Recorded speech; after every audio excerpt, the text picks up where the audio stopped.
Welcome to Dead Comics, live comics talking about dead ones. I'm Mark Breslin, I'm your host, and today we're with two wonderful comics, Brian O'Gorman. Hello. And Oliver Ashton. Hola. And our topic today is Norm Macdonald. Let's look at this clip of Norm right now. Well, let me say something more modern and stylish then. Okay. My wife went into a coma. Oh, sorry to hear that. And the doctor said to me, you won't hear this from any 1935 comic. He says to me, there's one way to wake her up, but it's a little unconventional. You go in there and you have oral sex with her. I said, by God. He says, I've seen it work. I said, well, I'm willing to try. So I go in there, I'm in there about 5 minutes, and I come out. I said, Doc, she's choking.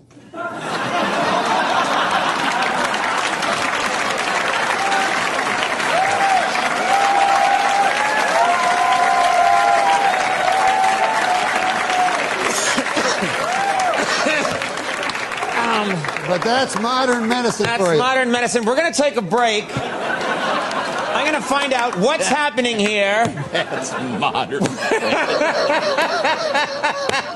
We're going to take a little break here. Here's a message from the good people at Bosco Chocolate Syrup. We'll be back. More Norm Macdonald after this. We love Norm Macdonald. Who doesn't love Norm Macdonald? You'd almost never find a comic who would say, I don't think he's funny. Everybody loved Norm. Now here's my Norm story to start off.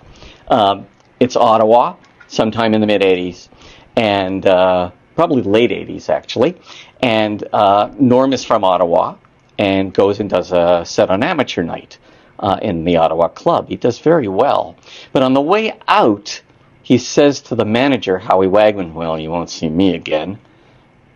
Leaves and goes out into the street. Howie runs after him and says, what are you talking about? You were great. He said, no, I stunk. No, you didn't stink. You were terrific, and I want to see you here next week, and the week after that, and the week after that. And because, we were positive about Norm, he got the confidence to do what he did. So, that's my Norm story. So, Brian, what do you think of Norm? Man. He was the greatest. And for a lot of people, especially in Canada, people look up to him a lot because he was one of the ones that got out of here and actually made it happen, And he did it on his own terms, right? He wrote his books. He, especially the stuff going after OJ and all that stuff. When I was a kid, his SNL stuff used to blow my mind.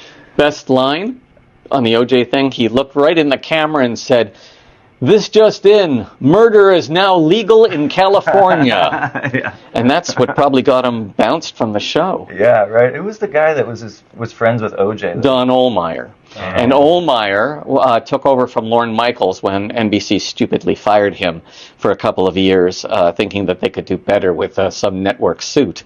And, of course, it was a disaster. It was a complete disaster, the Ohlmeyer years, and fired Norm Macdonald, their best player, on top of everything else. Isn't it weird that a guy who's friends with a fucking murderer would do that? No, that kind of fits, actually, don't you think? That's right up Ohlmeyer's alley. Yeah. Oliver, how do you? What's your initial take on Norm? There was no one like him. It was, everyone used him as a benchmark. They classified, they would compare people to him as Norm. He became like a Kleenex of tissue type thing, like his own brand, you know what I mean? Well, here's something I noticed. After Norm started to become famous, you'd go to Amateur Night, and so many of the comics would basically be doing Norm's cadence. Yeah. They'd be doing Norm's rhythms, because that's how powerful an influence he was. It's still like that now. You'll see comics when they get into him right away, and then they kind of get on stage and start doing that. Yeah. That happens with a lot of comedians, but him specifically, like you're saying, he's a real one of one. And just Howie, actually, at the Yuk Yuk in Ottawa, told me that he couldn't send comics out with him because they'd all come back sounding like Norm. It's true. It's true. The other person who was like that was Jeremy Hotz. Right. When he was around on the scene here in Toronto, everybody was doing Jeremy Hotz.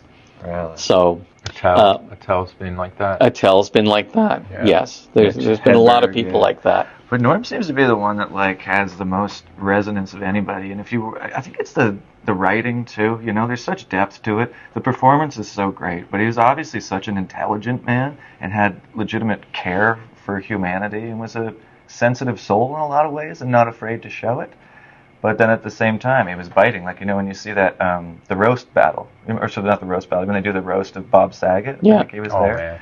Remember that? And everybody's going so hard on each other, and he just sort of backs off, does his own thing, and it was the most memorable set of the whole night. Yeah. Remember, and then Jim Norton getting mad. He goes, "Oh, watching you do comedy was like watching Paul Newman pick blueberries." And then Norm just sits back and goes, "Well, who wouldn't want to watch Paul Newman pick blueberries?" Oh, that's great. Yeah, That is absolutely great. So, you know, Norm comes out of Ottawa, and the Ottawa tradition. There's been a lot of great comics that came out of Ottawa. Well, what do you think is in the water in Ottawa that would make people so funny? acid. Okay. No, I think I don't know, but there's a lot of them that come out of there, isn't there? Yeah, John make the Doerr. list. Yeah. You know? Yeah, I mean, but Norm was obviously the one that kind of like held the torch for them, and I think even now when you go to Ottawa, he's still so highly revered. Like, he never forgot about that place either. He was always going back. He was always proud of his Canadianness too, which Yes. which I don't know, just endeared him to me so much more, because there's so many of them that you wouldn't even know. Like, people say, "Oh, Jim Carrey's Canadian," or "Mike Myers is Canadian," and the comics in the States go, "Really? I didn't know that." Well, Mike Myers, to be fair, has really gone out on a limb about Canada lately. Oh, recently, yeah. He's really gone out on a limb about that, which is great. When he was on SNL with the shirt, right? Being like, Yeah. Canada's not for sale. Yeah, that's right. And he's also toured a bit with Carney, believe it or not. Well, I would say it's just from like a perspective of a Canadian comedian. Norm, we hold, for a lot of us, hold in a lot higher reverence just because he came back all the time, and he was proud to be a Canadian. I'm not saying maybe they're not proud to be a Canadian, but half of these guys left when they were 18 and went to LA and never came back, you know, and claim that they're Canadian. He was one that, like, I don't know. I felt like he really stuck up for us as a nation. Yes, he did. And he also stuck up for Yuk Yuk's, which was great for me and personally, and I appreciate that, too. After he became pretty famous, I guess he was already had been on Saturday Night Live, he contacted me and said, "I'd like to do a week at the club." Wow. In Toronto, which was quite amazing. And, of course, it sold out in 4 minutes or something. Wow. And it was great to watch him. It was great to see him. I spent a week with him in Aspen, Colorado, at the Aspen Comedy Festival. He was kind of the big name there. And he did a show at the Wheeler Opera House. And the show had a theme, although he didn't specifically say that. And the theme was death, which is interesting considering what happened to him. Yeah. But it was all different kinds of death. It was cultural death. It was death from terrorists. This was right just after 9/11, and his own fear of death. And now we realize that Norm had been sick for so long and not told anybody. This special that he did, which I would imagine is somewhere on HBO, is really him trying to communicate how he's really doing with everybody. Because, you know, he never told anybody that he was sick, or it would just be a very small number of people, because he did not want people to treat him like he was sick. He didn't want people to laugh because, oh, he's sick, we have to laugh at him, or any of those things. He kept it really private. But it wasn't the first time. And a lot of people don't know this, but Norm was suffering from stomach cancer back in the late 80s. He was still living in Toronto at the time, and nobody knew this except myself and Jeremy Hotz, also from Ottawa. And we went to visit him, and he lived at that time in some, a nondescript apartment block in Scarborough. And we went up to see him, and he was with his first wife at that time, and he was in a bathrobe, and his face was gray like the color of concrete. And when we left to take a cab back downtown, I remember Jeremy turned to me and said, "Well, that's it. I don't think we're going to see him for much longer." And then he beat it. Wow. How old was he at that time? Late 20s, I would figure. Man. So he had a relationship with death. That's right. Very early. That's right. Yeah. So when it was discovered that he had it, not many people realized he had it again. Right. So it says a lot about Norm that he could hold on to that secret for 20 years, maybe more. Yeah. That's kind of amazing. And it tells you what kind of a guy he was. He's very precise Yeah. in I what heard he him on a wants. podcast later in his life, and he was talking about what an easy out it was for comedians to go up and talk about, oh, I've got cancer, or build a whole special or a tour around that. He was talking specifically about Tig Notaro, I think, at that time. That was it. Yeah. She had a mastectomy. Yeah. And then, shows it on stage and then, does the special about it. Yeah. And, I remember that, him talking about that would be something you'd want to tell a priest or a doctor Right. or somebody like that. But, I mean, hey, different strokes for different folks. But that is interesting because, when he said that, he was like, nobody knew that he had cancer. Exactly. But he was just critiquing someone utilizing their hardship that way. Yeah, he had really high standards for himself, and you could tell. It wasn't just for show. And you know how you can tell, too? It's just the fact that YouTube didn't exist back when he used to do those late-night interviews. Right. Remember, he'd do these running gags in different late-night sets just for himself. Yeah, I know. And nobody would know about it. No, he's an artist. He was always an artist. Yeah. And that's kind of rare. He would do whatever joke he wanted to do, whether the audience liked it or not, whether the network liked it or not. Yeah.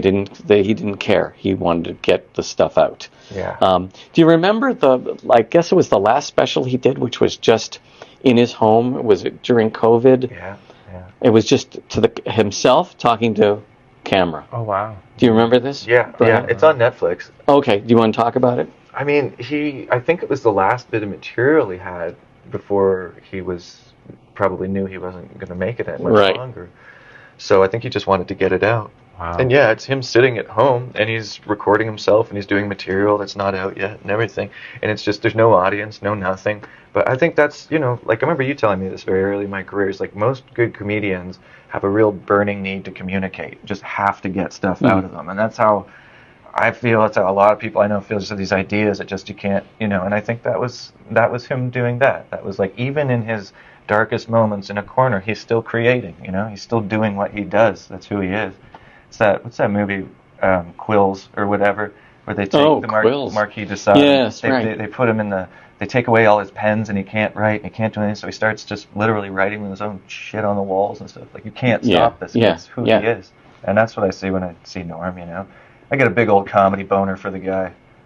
Well, you may be the first person to ever put Norm Macdonald and Marquis de Sade in the same sentence, by the way. I think they both have similar pros, to be honest. I don't know what the Marquis de Sade felt about O.J. Simpson. We don't really know that. Probably on O.J.'s side. Probably on O.J.'s side, I would think. But speaking of books, though, Norm wrote, I think, the funniest novel that was ever written. I think his sort of biography, as he calls it, was one of the best pieces of writing ever. And like we were talking about before, the first line in the book is, "You're dead." And he's told people, oh, it's going to be meant to be read more than once. And so if you read it again after he died, you read it posthumously, it means something totally different. It's conceptually such a high-level book, and also just hilarious. You actually read this fucking thing and laugh out loud. Talks about you in it a whole bunch. Oh, I know. Well, Norm and I were close. Yeah. As close as you could get with somebody who's that Sphinx-like. Sphinx-like. Yeah, there's something opaque about him, something unknowable about him. And part of it, I think, is because when he was on stage, he wasn't really talking about his own life a lot in the way that a lot of comics do. He was talking about stuff. And so, there was a sort of opacity there that you could not get beyond. And it was that way as a friend, too. He was there, but he wasn't completely there. He wasn't completely giving you everything that was going on. And I think that, again, may be part of the hide from the cancer and, not bring that into the discussion.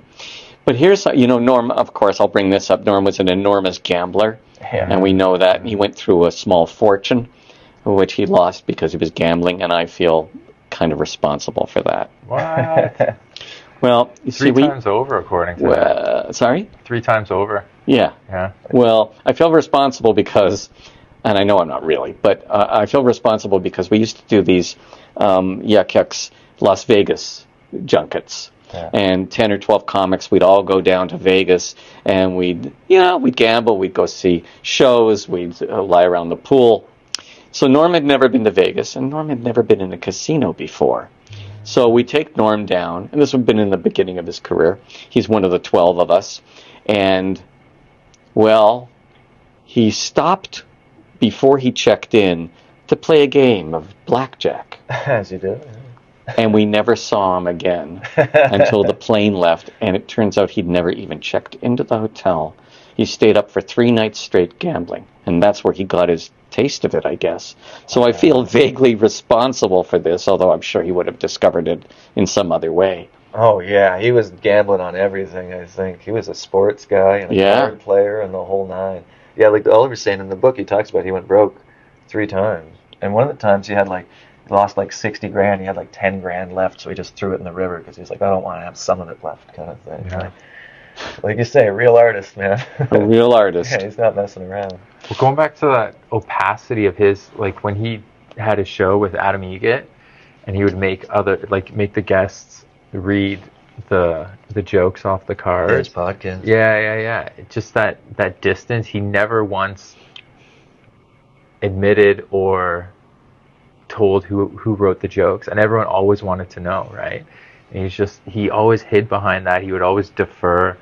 But that was one of the best parts of the podcast for me, anyways. Yeah, man. He was a real one of one, and it bums me out. I got to meet him one time just in passing. I shook his hand. You know, It was nothing huge, but you know when you meet people like that you really revere. I don't get nervous too often, but he made me nervous as hell just because there's so much reverence for Because him. there's such quality there. You're thinking, well, you know, if some hacky comic doesn't like what you do, he's a hacky comic. But there's no way that Norm was a hacky comic at all. No. So I don't know what you think about this sort of thought or insight that I had, is that, you know, every comic has a kind of music that's special for them.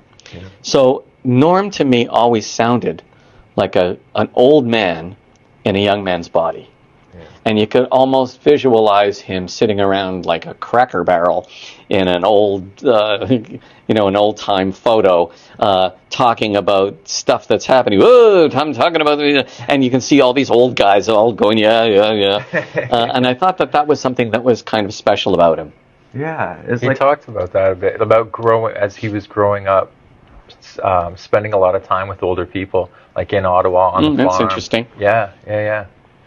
Yeah, that's right. He says that. He says that he's like around old people a lot. Yeah, and that they talked in sort of old terminology and stuff. That's where he picked a lot of that up. But yeah, man, I don't know. Like his music to me is kind of like you say, it's so precise and it's calm and it's not hurried and there's a confidence in it that's just like unbelievable. He's never nervous on stage. He never loses himself, you know. And to me, it kind of sounds like smooth. I don't want to say jazz because it's not that improv, but it's got some level of like AM radio. Yeah, it's really chill. It's smooth, and afterwards you feel good. You feel whole after, kind of full. Yeah, he never played high status, even though he was so brilliant and intelligent. He always, you know, I never felt like he was better than the audience. Yeah. And he's a good-looking guy, yeah, which people don't mention a lot, with the most beautiful, piercing blue eyes. Yeah, he was a handsome guy. Right, he was a handsome guy. Yeah. But people don't really talk about that a lot. But women like him? Was he? Yeah. Well, he dated Elle Macpherson for a while. Dated Elle Macpherson? Did you know this? Wow. Yeah, I don't know how long it went. Maybe it was only one date. I don't know, but I do know that there was a relationship there. I'm still up in the same broad since high school. Well, you just have to get on Saturday Night Live. Yeah, that's it. So, listen, Brian, Oliver, I'm so glad you could join us on this show, Dead Comics, live comics, talking about dead ones, and we'll be back with our next episode very soon.